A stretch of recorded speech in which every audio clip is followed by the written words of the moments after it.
नमस्कार दोस्तों, मेरा नाम अभिषेक है। आप देख रहे हैं कैची टेक्निकल। आज की इस वीडियो में हम लोग जानेंगे इंस्टेंट अकाउंट ओपनिंग जो बैंक ऑफ इंडिया के ग्राहक सेवा केंद्र में खोलते थे, उसमें बहुत ज़्यादा एरर आ रहा है। तो इस जो भी एरर आता है उसके बारे में आज हम लोग जानेंगे, उसका सॉल्यूशन कैसे करें। तो अगर आप हमारे चैनल पर पहली बार आए तो हमारे चैनल को लाइक और सब्सक्राइब जरूर करें। तो चलते हैं कंप्यूटर के स्क्रीन पे। सबसे पहले हम यहाँ पे देख सकते हैं कि अकाउंट ओपनिंग में जो भी एरर आता है, वो पहला जो हम लोग का एरर है, mobile number already exit, please try again with different mobile number. अगर ये चीज़ आती है तो आपको दूसरा मोबाइल नंबर देना है। अगर दूसरा मोबाइल नंबर डालने के बाद वैलिडेट करेंगे तो वो हो जाएगा। उसके बाद दूसरा जो एरर आता है, यहाँ पे हम लोग देखेंगे account number already exit with given Aadhaar.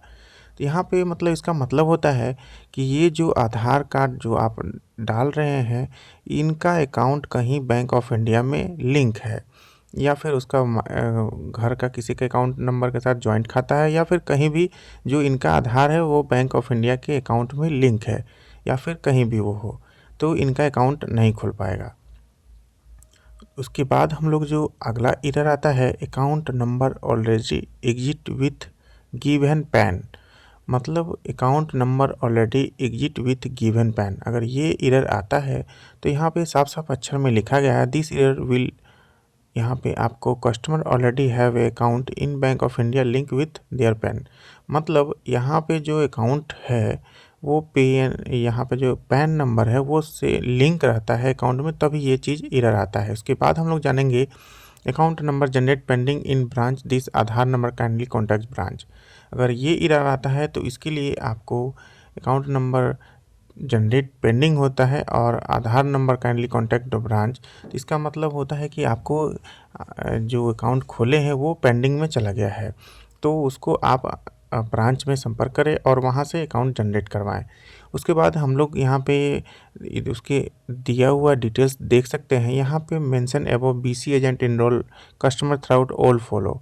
The customer has already submitted the applicant of account number generated pending. Customer have visit the branch of CIF of an account opening. मतलब जो भी अकाउंट हम लोग खोले हैं वो pending हो जाता है, तो उसके लिए आपको कस्टमर को ब्रांच में जाना पड़ेगा CIF और अकाउंट ओपनिंग के लिए। इसके बाद हम लोग का जो एरर आता है यहाँ पे रेसिडेंटल एप्लीकेंट फेल। इसका मतलब होता है कि आपने जो यहाँ पे आपको फिंगर सही से नहीं लगाया गया है, या फिर उसमें दोबारा से कैप्चर करेंगे तो ये सही हो जाएगा। यहाँ पे देख सकते हैं 5वां नंबर पे रेसिडेंटल ऑथेंटिकेट फेल, मतलब यहाँ पे आप देखेंगे कि this error is result of fingerprint failure of customer. मतलब कस्टमर का जो फिंगर है वो फेल हो जाता है, इसीलिए ये एरर आता है।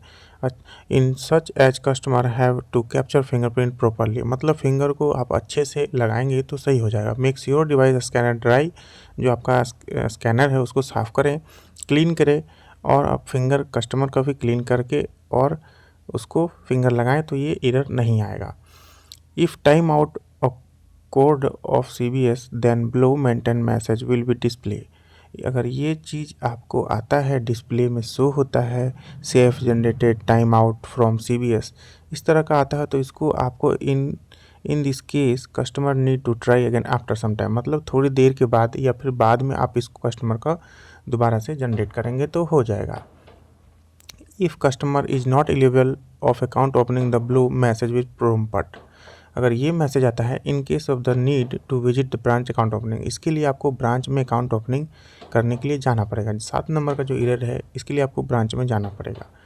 उसके बाद 8 नंबर आते हैं, if any genuine failure response receive from CBS below link. अगर इस चीज़ का आता है तो इसमें आपको this CBS BC agent check the error message then correct details.